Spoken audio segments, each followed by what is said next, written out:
Welcome to the DO Boxing Show. I'm your host, Dameon Okposio. Thanks for tuning into another episode. In this episode, I'm going to talk about persistence, a little story about persistence. So I talked about persistence. I talked about this story today, actually, with someone for probably about the third time in about 4 weeks. So I said, you know what, I'm going to share this story with everybody. So this is going back to the early 1990s. I may have started boxing, I think, in 92. Entered the gym, overweight, went, I was 5'7.5", and I went to Scarborough Boys Boxing Academy. And when I went there, basically, I was trying to get a trainer, and there was a lot of good guys that were in that gym. Paul Upshaw was the man in the gym, in that gym at the time. And he was a great fighter. Nicky Farrell was training there as well, another great fighter. So I was lost in the mix as a newcomer, came in, didn't know anything about boxing, and they put me to spar. I think it was from the very first day. Anyways, two guys in particular gave me my daily beating when I walked into the gym, and another coach that was there actually told me I should stop boxing because they said as a heavyweight, which I was at that time, they said at 5'7.5", you're too short to box. You know, you shouldn't even bother boxing. But you know, I went to the gym. I had a lot on my mind at that time. You know, I'd run away from home when I was younger. I grew up in foster care, and I was a pretty angry kid.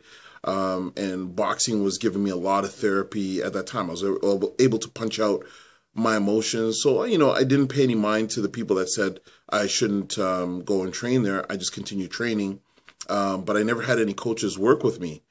And so basically I just went in and basically did sparring and pretended to do what I thought was shadow boxing at that time. So I went there, Scarborough Boys Boxing Academy, for a few months, and then I changed over to Lansdowne Boxing Club when it was on Dora Avenue. And I had a coach work with me on developing my jab. And so developed my jab, still continued to do sparring, it was very raw.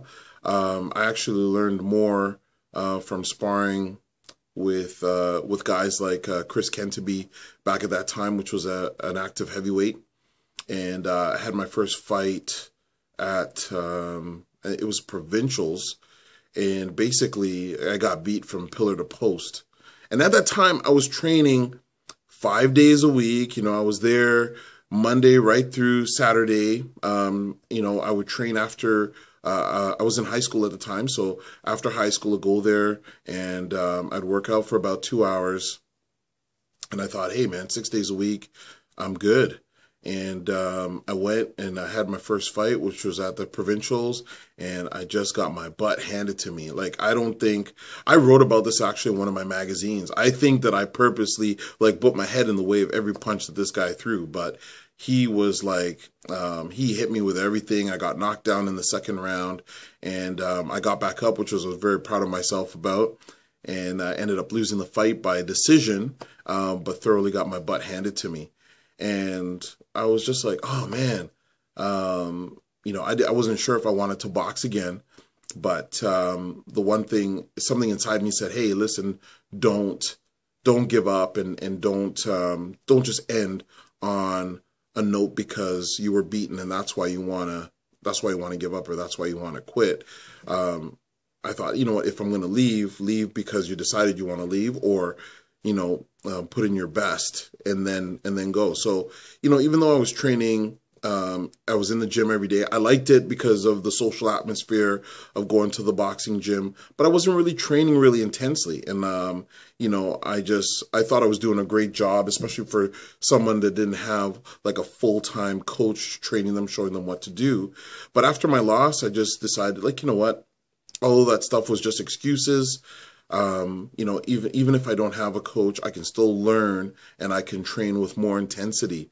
And so at that time, Mike Tyson was just coming up. So I used to try and get my friends to tape anything that came on Mike Tyson, any training clips. If they were doing an interview on the news and they showed a little clip of him training, I wanted it. And I just studied his movements and just listened to, you know, how much he used to run and train.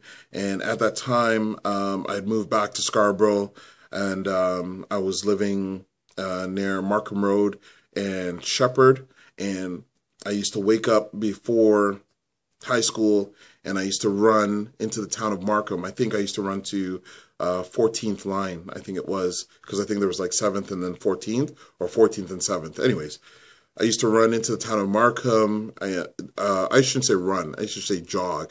The jogging used to take me about an hour one way and come back, get ready, go to school, basically slept through my classes because I was so tired, and then at the end of the school day, go down to the gym and spend another 2-3 hours training. But this time when I was training with a lot of intensity. Instead of just going in and just jabbing, I was now like imitating Mike Tyson and putting a lot of effort into it and moving really fast. And I had another opportunity to fight at Scarborough Boys Boxing Academy, and this time when I went back, I could feel the difference. Even just in sparring, I was able to handle myself better because I was training more intensely, and you know, it taught me that there's another gear that you can go to. Even sometimes when you think you're working hard, you're not working as hard as you think you are, or you may be working as hard as you think you are, but there's another gear that you can go to.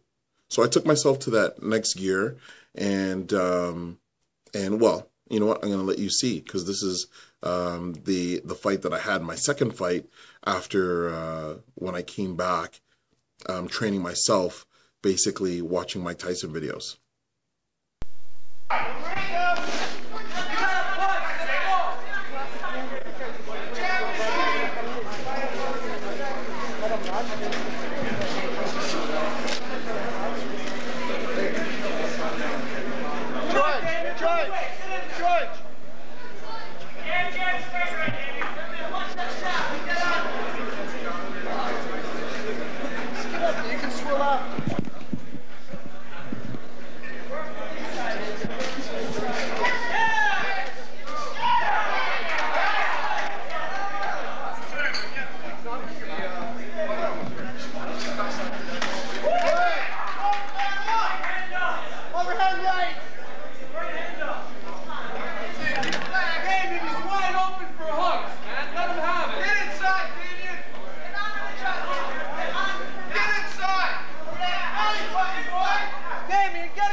Right, Dameon. That's the way.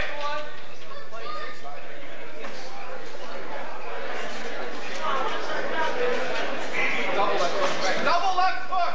When you do that. You got him, Dameon. Go forward, Dameon. You can't punch you. Bob and weave and double left hook. That's it. Bob and weave and double left hook. Come on, Dameon. Dameon, you got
So you saw the fight. Obviously, I was very proud of it. Knocked out my opponent, and I still had a lot of energy at the end of the fight. It's a little fuzzy because it used to be on VHS, and I watched that part. I rewinded that part probably about 1,000,000 times, and it actually broke. And so I had to tape it and find somebody that could put it in digital form. Thank goodness they did. So first of all, I want to say thanks so much to Donnie Clark Sr., who back in the day used to go to the shows and videotape the shows and offer them to the fighters to purchase. At that time, I didn't really appreciate it that much, but as the years have gone by, looking back, it's always so much fun to watch your older fights. And Donnie Clark Sr., he taped a couple of my fights, and fortunately, I was able to purchase, I think, 2 of them from him. I'm just trying to think if I was able to get any more than that, but I definitely was able to get 2 from him, and thank goodness for Donnie Clark Sr. Going around to the fights and doing that and offering that service, because it's very cool. So that's another thing when I always say to people, you should invest in getting photos done, or when I recommend Pete Doherty or Mark Ruddock to people, take those photos, get the video, invest even if you have to purchase the video from someone else, because you're going to appreciate those memories later on. Or number 2, if you're looking at being serious in your boxing career, it just adds to a portfolio. You have a portfolio of stuff that you can show people and sponsors, or give to promoters so they can use in promotional videos. All that stuff is important. Anyways, getting back to the point of the show, which was about persistence. So again, it's just I took that experience, and I've been able to use that experience in life as well. So just because you may not have all the advantages out the gate, you may not have the things traditionally people think that you should have to be able to move forward. If you're persistent, you can always look for ways to get the goal and accomplish the goal, because there's many roads to get to where you need to get to. Anyways, that is the story of persistence for this episode. Thanks for your time and attention. I really appreciate it. Remember, you can also do DO International Boxing Consulting if you want help or assistance in being persistent and mapping out your own map or strategy. If you don't, say, have your own manager or your own agent, and you want to get things rolling, get things going. I really appreciate the attention that you paid to this episode. I appreciate the fact that you tuned in. Remember, you can ask us any question related to boxing by sending us a message through Twitter at DOKPOSIO, or through email at okposio@hotmail.com. Thanks for your time. Thanks for watching this video, and we hope you enjoyed it, and we'll catch you on the next one.